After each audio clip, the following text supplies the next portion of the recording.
السلام عليكم ورحمة الله وبركاته. ازيكم يا حبايبي؟ يا رب تكونوا بخير وبصحة وسعادة وهنا وفي احسن حال يا رب. وحشتوني كتير خالص من اللي فات. النهاردة ان شاء الله هنعمل مع بعض الدونات بطريقة سهلة وبسيطة جدا، وكمان تكلفته كده على قد ايدينا. هيطلع معاكي ناجح ومظبوط من اول مرة. ما شاء الله، شايفين شكله عامل ازاي؟ خفيف جدا وريحته وطعمه تحفة، مش قادرة اقول لكم على حلاوته. شايفين ما شاء الله، وكمان مش هياخد معاكي وقت خالص في التحضير، وكمان تكلفته كده ان شاء الله او المقادير بتاعته هتكون موجوده في كل بيت.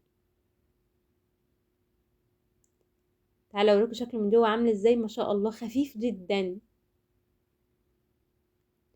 شايفين؟ يلا نسمي الله ونخش على الطريقه بتاعتنا على طول. بسم الله الرحمن الرحيم. اول حاجه هنا عندي كوبايتين من الدقيق، اي معيار انت حباه.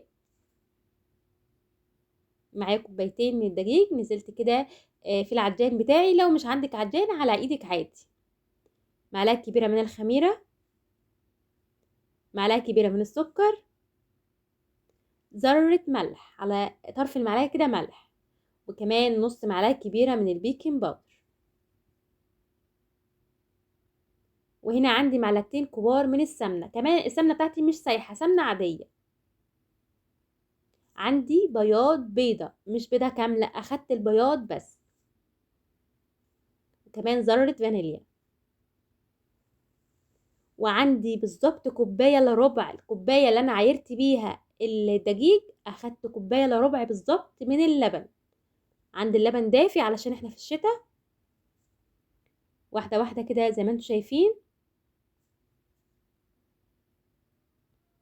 اخدت كوبايه الا ربع بالظبط من نفس المعيار اللي انا عايرت بيه الدقيق، عايرت بالكوبايه اللي انا عايرت بيها الدقيق اللبن. اخد معايا بالظبط كوبايه الا ربع. طبعا السوائل كل انواع الدقيق بتختلف نوع عن التاني، يعني واحده واحده كده انزلي باللبن واحده واحده لحد ما العجين ياخد كفايته من اللبن. انا عايزه العجينه تكون لينه وكمان ما تلزقش في ايدي، يعني لازم العجينه تنخدم صح، تنعجن عجنه مظبوطه عشان يطلع معانا خفيف. سبتها تستريح بالظبط حوالي كده تلت ساعة. طبعا انا حطاها في مكان دافي، ما خدتش معايا وقت خالص في التخمير. غطيها كده وسيبيها في مكان دافي. انا بقطع كده واحدة واحدة، مش بقطع العجينة كلها مرة واحدة، لا انا باخد على قد الحجم اللي انا هعمله وبقطع كده وبفرد. معايا كوباية، اسهل طريقة هتحضري بيها، شايفين؟ مفيش ابسط ولا اسهل من كده. وغطيت جزازة الكوباية، قطعت بيها وغطيت الجزازة، خرمت كده خرم من النص، هتطلع معايا شكل خطير. ولو عندك قطاعة الدونت براحتك، لو مش عندك اعملي زي كده. شايفين؟ سهلة وبسيطة جدا. وكمان كده انا قاعدة جنب الدفاية، الجو برد جدا، فمش هتاخد معايا وقت خالص في التخمير. خلصنا الكمية ما شاء الله. عملت الكوبايتين دول عملوا معايا كمية حلوة جدا ما شاء الله. شايفين؟ هسيبها تخمر كده وحجمها يتضاعف، وبعد كده هجليها معاكم على طول. عندي زيت، الزيت مش يكون سخن، يعني زيت يكون دافي، مش عايزين الزيت سخن عشان ما تنزلوش في الدونت تحمر على طول وتكون نية من جوه. احنا عايزينها تستوي براحتها. ههدي عليها النار تماما. اول ما انزل كده بالدونت في الزيت، هدي عليها النار واسيبها براحتها تستوي، تاخد راحتها كده في السوا عشان تطلع معانا مظبوطة من جوه. والخطوة المهمة والأساسية، لازم تخمر بعد التشكيل، يعني سيبوها تخمر حجمها يتضاعف وبعد كده هنحمرها بالشكل اللي انتوا شايفينه ده، واحدة واحدة كده. بصراحة لونها خطير، الكاميرا ظلمها خالص في اللون. بنزل كده واحدة واحدة في الزيت.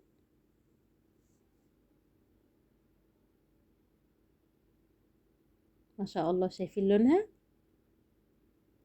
خفيفة جدا، مش قادرة اقول لكم خفيفة خالص. تطلع معاكي مظبوطة كده وتعرفي ان هي ناجحة معاكي، ان هي تكون خفيفة مش مكتومة. تعالى اوريكم كده بعد ما خلصنا الكمية كلها. ما شاء الله كوبايتين دقيق بس عملوا معايا كمية حلوة جدا.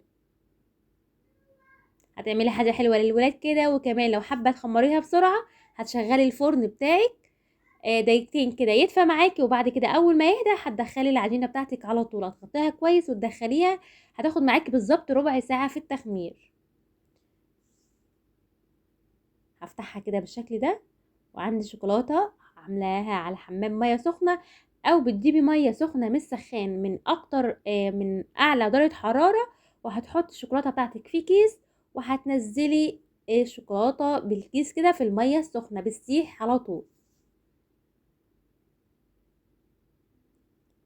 هزينها كده بالشكل ده بطريقه كده عشوائيه زي ما تحبوا، عايزين تحطوا شوكولاته بيضاء، عايزين تحطوا شوكولاته سمرا، زي ما تحبوا. وكمان لو حابين كده ممكن تزينوها من فوق بشويه سكر بودر،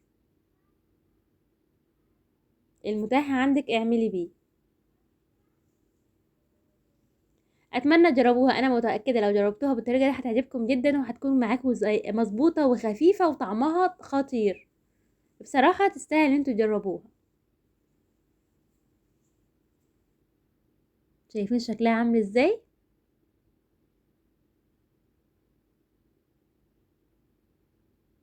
اوعي تنسي تحط اللايك. تعالى افتح معاكم واحده كده.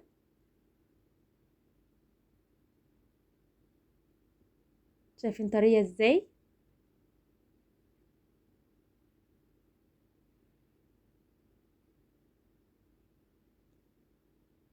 شايفين ما شاء الله. يا رب يكون الفيديو افادكم، ما تنسوش تجربوها كده وتكتبوا لي في التعليقات ان شاء الله. والسلام عليكم ورحمه الله وبركاته.